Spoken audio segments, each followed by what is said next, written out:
Live from our 7 Tasmania studios, your nightly news with Rachel Williams begins now. Good evening, everyone. Monday's fire danger rating for the north and south of Tasmania has been upgraded from severe to extreme. Sweltering temperatures, strong winds and lightning strikes are expected, with conditions being compared to the Denali fires 6 years ago. Tasmanians had already been warned to expect dangerous fire conditions through until the end of the year, but today that risk grew. Monday's fire danger rating has now reached extreme, with grim weather predicted for the south and east of the state. We're talking temperatures are up to 40 about parts of the southeast and upper Derwent Valley on Monday, combined with 35 to 45 kilometre an hour northwesterly winds. And those wind speeds will increase in the evening, reaching up to 80 kilometres an hour, with lightning also predicted as part of a cool change. It's really important with 40-degree heat and winds up to 80 kilometres an hour on Monday that we have no ignitions. Total fire bans are in place throughout the north and south of Tasmania until 2 a.m. on Tuesday. Firefighters have compared the conditions to the ones which fueled the devastating fires at Denali in 2013. God forbid if we do. If we have an ignition, we will see fire fronts that are moving at 5 kilometres an hour and spotting distances of 8 kilometres ahead of the fire front. While some resources are currently deployed to other blazes across Australia, the TFS says they're confident they have adequate capacity. However, residents are being advised to be alert and immediately report any outbreaks, something Mr. Arnold says is critical in preventing things from getting out of hand. It's new starts that are the concern, so early detection, rapid rate of attack to quell these fires quickly is very important to us. John Hunt, 7 Tasmania News. Investigations are continuing into a house fire that ripped through a Gilston Bay property this morning. TFS crews were called to the Tacone Street address just after 1:30 this morning after reports of a blaze. 4 vehicles helped extinguish the fire with no one injured during the incident. An estimate of a damage bill is yet to be determined. Well, Hobart is tonight packed to the rafters with tourists and locals soaking up the atmosphere. Thousands flock to the docks from the early hours to watch the Supermaxis cross the finish line, while the winning crews are getting stuck into some serious R&R at Hobart institutions. An electric atmosphere on Hobart's waterfront, celebrating 75 years of the race which sees the world's eyes upon us. I've seen the boats leave Sydney Harbour many times. I'm a keen sailor myself, and I just thought it's time to see what happens at this end. It's something that was on my bucket list to see the boats come in, so I'm just totally so happy to be here. Fanatics watching the Supermaxis arrive, marvelling at their size. I've never seen anything like it, so yeah, no, they're beautiful. Many of them tourists here especially for this. It's great to see. That's one of the highlights of our trip, so it's good. Yeah. It's so nice seeing, all the media here, people, hearing lots of different accents from around the world and from around Australia. For those with sea legs, it's a relief to finish, but always a milestone to be part of it. Oh, very proud. I think being first out of the heads is a dream I've always wanted to do, and they did incredibly well. Despite being weary-eyed, there's always room in the tank for celebrations, especially if you took line honours. Comanche crew getting stuck in, with a crew member thrown into the drink to sinking them at the Customs House, a pub certainly a post-race tradition. We've done the 50th, now the 75th, so I'm expecting a great event. All the guys are fantastic to deal with. Yachties, no matter their stripes, now standing side by side. Stoked. Yeah, everyone was stoked. It's been a couple of years with Jim trying to win this trophy, and last year didn't go our way, and everyone's just stoked, absolutely happy. Traditions which will no doubt continue for years to come. Louise Hedger, 7 Tasmania News. Authorities are reiterating the importance of water safety this holiday season after a man and a woman were thrown from their boat at Trial Bay near Kettering this morning. Tasmania Police says the 50-year-old man and 49-year-old woman were attempting to manoeuvre the dinghy when the incident occurred, with the woman sustaining minor cuts and abrasions. The pair were both wearing appropriate safety equipment, which police say helped them escape serious injury. Police are still searching for a man over an alleged assault against a police motorcyclist on Christmas Day. Officers want to speak with 21-year-old Noah Neptune Weiss-True. The alleged incident unfolded near Dover after a car reversed suddenly into the officer. He's fine now. He did spend a little bit of time in hospital just making sure his injuries were tended to, but he's okay now, which is a good outcome. Police are seeking any information or dashcam vision of a Suzuki station wagon seen on the Huon Highway around midday. A 32-year-old man is in custody after allegedly using scissors to rob a Launceston service station last night. Police say the man threatened staff and demanded money at the Mood Food outlet around 10 p.m. The offender made off with a small amount of cash but was arrested just hours later. Nobody was injured in the ordeal and the man is expected to face court at a later date. The Taste of Tasmania has seen thousands flock for its opening day with a completely local lineup of produce and performers. Huge crowds waited in the scorching sun to be first in as almost 100 stallholders ramp up for another cracker year. A traditional welcome to country watched by thousands waiting to enter the Taste of Tasmania. Then, as gates open, the frantic race to be the first to taste the taste begins. Oh, just the atmosphere of the taste, all the people, all the different foods, the different wines, so it's really good. Turning out in perfect conditions, soon forming lines and packing pews to tuck in to Tassie's finest. We've got Clover Hill sparkling and a nice cheese plate from Bruny Island. Have nice food and watch the concerts and yeah. Organisers excited to show off their work at the event, which is expected to attract some of the highest attendance numbers ever. Hobart is the best city in the world. Look at where we are. Look at what we've got here. I think it's about really creating a sense of pride. And we're really getting back to our local roots this year. There's a very strong local theming. It's 100% local. This year, while the drinks will flow and the food in abundance, there's a blanket ban on single-use plastics. Instead, visitors reminded to bring their water bottles and fill up on site. Also themed around bees and their hives, a move to ensure the festival remains progressive and environmentally focused. So we've looked at how do we make this festival much more sustainable for the environment, which of course is such a big personality here in Tasmania. The event finishes at 11 tonight and welcomes visitors again from 11 tomorrow. Louise Hedger, 7 Tasmania News. In the second of our series, looking back on the year in politics, we sit down with Labor leader Rebecca White about the ups and downs of her 2019. She reflects on a year of change for the party, which saw her lose one of her most loyal MPs, significantly complicating things for the aspiring Premier. Our political reporter Michelle Wisby has this special report.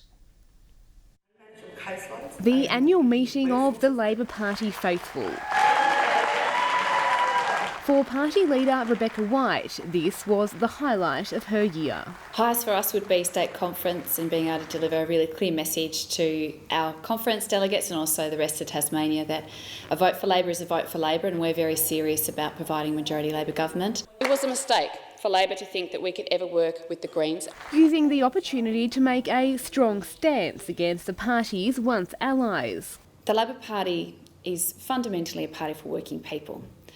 The Greens are not. Bill Shorten, the next Prime Minister of Australia! The start of 2019 focusing on a federal election for Labor, which it ultimately lost. The flow-on effects a shock for the state leader. It's disappointing to see a lot of the commitments that the Labor Party made to Tasmania not be delivered by the Liberal Party. And then in the middle of the year, she lost one of the party's most faithful members. Scott's made the decision that after nearly 10 years in Parliament that he wants to pursue new challenges. Well, Scott was always going to be a great loss to us. He's a very popular local politician. He was a great member of our team, and he and I had been great mates for lots of years. This one decision would go on to shift the entire year for Labor and the whole Parliament. We have a government and Parliament here that has had this little bit of instability. Madeleine Ogilvie taking his place and ditching the Labor Party, leaving it one member down in the already tight Parliament. Madeline's made a decision about where she sits. That's a decision for her. You can't force somebody to join a political party. Is there any bad blood at all between yourself and the party and Madeline? No, there's nothing like that. It's just a decision that Madeline took for whatever reason, and irrespective of that, we'll continue to work really hard to represent Labor people. Well, just draw that to your attention, Madam. No, I ask you to sit down and stop causing trouble. Tensions running high throughout the parliamentary year. Health top of Labor's agenda, pushing for the Health Minister to be kicked out of the job and ultimately getting its way. Michael Ferguson replaced by Sarah Courtney. I don't think that Sarah Courtney is doing a worse job than Michael Ferguson. The problem is that Will Hodgman keeps cutting the health budget. And whilst that keeps occurring, patients are going to have to wait for longer, people are going to get sicker. And we think we've got the right result here that puts people before profits. Ditching its landmark poker machine policy, its major point of difference in the lead-up to the 2018 election. We recognise that we can't deliver on that policy we took to the last election from opposition, but we will hold this government to account. Already looking to the next election, Rebecca White is confident she will be the leader, despite persistent rumours. I'm absolutely committed to finishing this task that I started, which is to lead Labor to the next election and to lead Labor to victory. But for the final few days of the year, for the Labor leader, it's about getting ready for 2020. We'll be doing family stuff and making sure that everyone's looked after and just spending some time together. Michelle Wisby, 7 Tasmania News. The state opposition is calling for ticket scalping to be made illegal in Tasmania. It follows reports ticket prices to concerts are being marked up to 100% of their value. Rebecca White says laws need to be brought into line with the rest of Australia. Implement some regulation consistent with every single other state in Australia so that Tasmanian consumers aren't disadvantaged by ticket scalping. Luca Brasi frontman Tyler Richardson says his band has been a victim, warning performers from other states may be reluctant to tour Tasmania. If they're hearing stories about this stuff happening here, why would bands want to come here? We're trying to protect ourselves, but also the punters too. The state government says they're working with the Commonwealth to beef up regulations to protect consumers. Anyone with concerns is advised to call the Consumer Affairs hotline on 1300 654 499. The Hobart Hurricanes are preparing to face the Melbourne Stars in Launceston on Monday night. The Stars beat them convincingly a week ago, but James Faulkner says they've learned their lessons from the defeat. Rested and ready to go. After playing 3 matches in 3 states and territories in less than a week, the Hurricanes have enjoyed a few days break over Christmas. Back at training this morning, their next task is the Melbourne Stars in Launceston on Monday night. It was good to go 2-1 at the start of the tournament. Obviously, a nice little break after that, and we have to reset and play some good cricket now in Launceston. They're coming off a strong win over the Renegades on Christmas Eve, headlined by a half-century from Ben McDermott and 3 for 15 from Nathan Ellis. Ellis is receiving praise for his variety and death bowling abilities. Look, I think the beauty is that players haven't really seen him as well, and he's got a very good change of pace and very good Yorker and bouncer. So, he's very hard to line up. I know the boys don't really like facing him in the nets too much. The Stars were responsible for their only loss this season, skittling them for just 111 a week ago. The veteran all-rounder says a strong first 10 overs of bowling will be critical. First 10 overs weren't they crash right with the ball, so obviously looked to turn that around, and I thought our last half of the ball was pretty good. So. Then obviously try and get as many runs as you can if you're setting, so it's pretty basic sort of stuff. Faulkner and fellow veteran George Bailey have played 2 of the 3 matches to help keep them fresh through the 6-week tournament. And with some treatment also starting to make an impact, Faulkner says he's looking forward to a big tournament. I'm not limping around like I was before, so hopefully it can stay pretty good for the whole tournament, and as I said, I can perform and contribute to the team. The clash can be seen here on 7 on Monday from 7 p.m. John Hunt, 7 Tasmania News. It's been a night of Tasmanian triumph at this year's Launceston Carnival, with the locals scooping up the major titles. Among the most elated winners was Devonport's Macy Stewart. She's had a bumpy ride in her young career, but Macy Stewart left the past behind with the rest of the pack.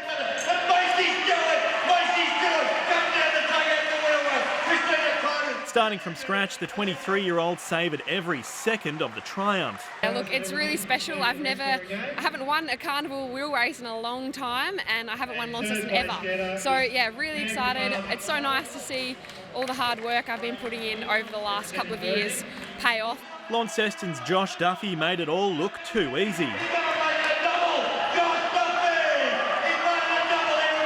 The 19-year-old backing up last year's win despite the added pressure. A few of the Olympic guys haven't come down, but noticed everyone else stepped it up a bit this year, so yeah, it was a really good competition out there.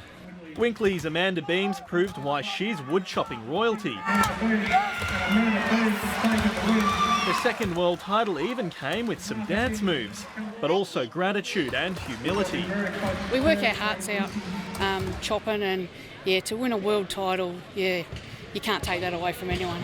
Sean McComish, 7 Tasmania News. For more of this week's carnival action, we're joined by reporter Sean McComish at the Latrobe Carnival. Sean, how's the night shaping up? Well, Rachel, so far the show belongs to Victorians tonight.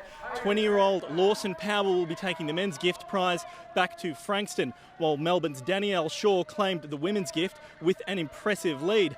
Now, we spoke to the elated and exhausted runners a short time ago. Here's a little of what they had to say. A little bit puffed after 3 races in one day. Not quite used to that one, but no, the races did feel really good. So fantastic. You know, it's just it's been really arduous the last 12 months, and I'm really happy that it's sort of culminated in this. I have to give all the credit to the boys in my stable and Peter Fitzgerald. He's really helped turn my running around in the last 8 months or so. So the utmost kudos to him.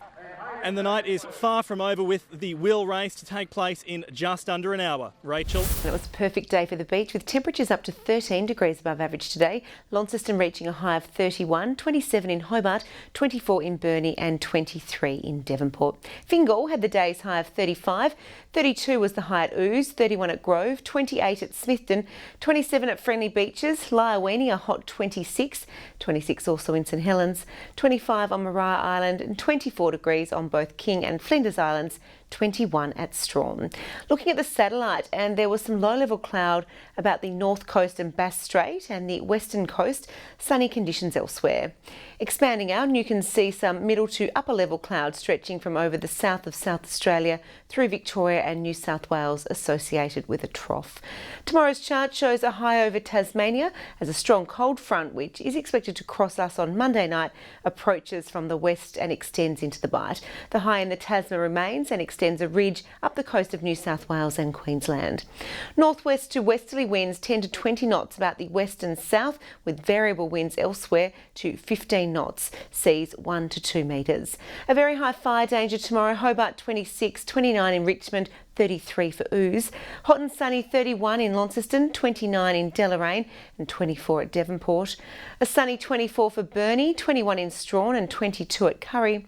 27 the top for St Helens, 24 in Swansea and 26 at Whitemark. The UV up to 12 across the north and east, so do take care in the sun. The hot weather will stick around for Monday, with a high of 40 expected in Hobart before late showers there. Things cooling down on Tuesday for New Year's Eve, with some showers and early storm activity predicted, and a mostly sunny start to 2020 expected on Wednesday. Around the country tomorrow, 27 in Perth, 38 in Adelaide, 29 for Melbourne, 31 for Sydney and Cairns, 29 in Brisbane, 41 in Alice Springs and 36 in Broome. And right now, Hobart 22 degrees and sunny, 23 and sunny in Launceston, 22 and sunny in Devonport. Well, that's all your news for now. Thanks for joining us. See you tomorrow at 6. Bye for now.